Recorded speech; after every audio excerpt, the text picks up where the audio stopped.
Is this breakthrough all it's being billed as? Well, I think it's a building brick. I wouldn't overestimate it. I think we have a long way to go. The bottom line is this, that Europe and Britain have now agreed to share trade data. Now, that is a significant development, but it's not a solution. And I notice that we're not seeing so much talk about unilateralism now at Westminster. The Liz Truss protocol bill was aimed at a unilateral act by Britain to challenge the European position. Now it appears that both sides are very, very keen to resolve this outstanding problem together. And I think that is good news. But Jeffrey Donaldson, the leader of the Democratic Unionist Party, yet again said last night, unless the protocol is removed, he will not be coming and will not re-enter Parliament or government here in Northern Ireland. So his position seems to be very absolute. I suspect that the British government and the European administration will engage in some, or using some of the mechanisms used during the making of the Good Friday Agreement, constructive ambiguity. A bit of a fudge here and a bit of a fudge there. There can be no absolute answer to this resolution. But I do think that the protocol will obtain in no matter what happens at the end of the day. Yeah, and we continue without a government there, putting our health service to rights and whatever. The whole idea of the Northern Irish Protocol, Eamonn, let me just say, although you talked about constructive ambiguity there and you were trying to make things crystal clear, let me just say, my friend, nobody understands what you're talking about, what I'm talking about, right, what on earth a protocol is. Who does it benefit? Who does it not? Basically, what is the problem?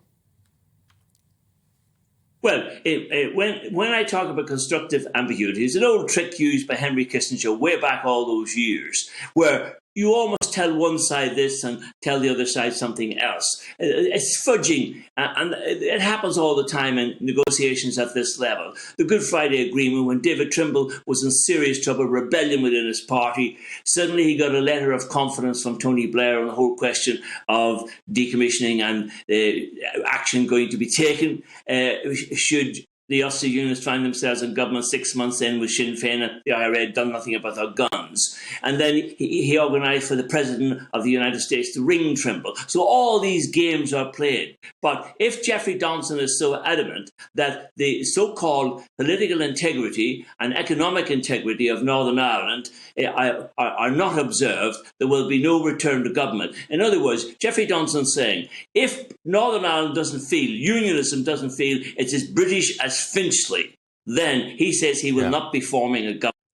So basically that, and the protocol was put in place, this measure was put in place to as an alternative to a hard border, which was deemed a source of awful trouble in Northern Ireland. But just to clarify to people, at the end of the day, Donaldson's stance on this or whatever is that this could be the slippery slope to United Ireland. This could be the back door to United Ireland. Sorry for interrupting. No, not at all. Yeah.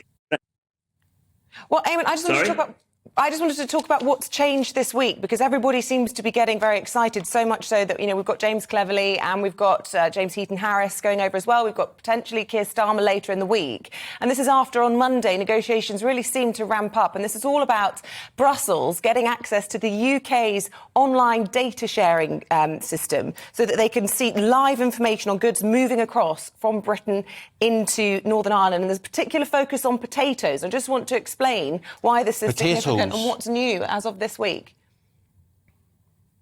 Well, first of all, it was sausages, and now it's potatoes. I don't know what it will be next week. But the bottom line is that there will be controls of some manifestation in terms of products coming in to Northern Ireland. The danger being that they're going to end up in Southern Ireland, which is part of the EU. And that's what this is all about, guarding against products which are not adhering the European standard when it comes to whatever it might be. So that is what this is all about. And Europe has a set of standards when it comes to their food, and they want a consistent standard of products entering Europe. Now, the European Court of Justice comes into play here. It governs all trade within the Union. It governs all countries within the European Union. If you take Norway, for example, Norway has a special economic relationship with Europe.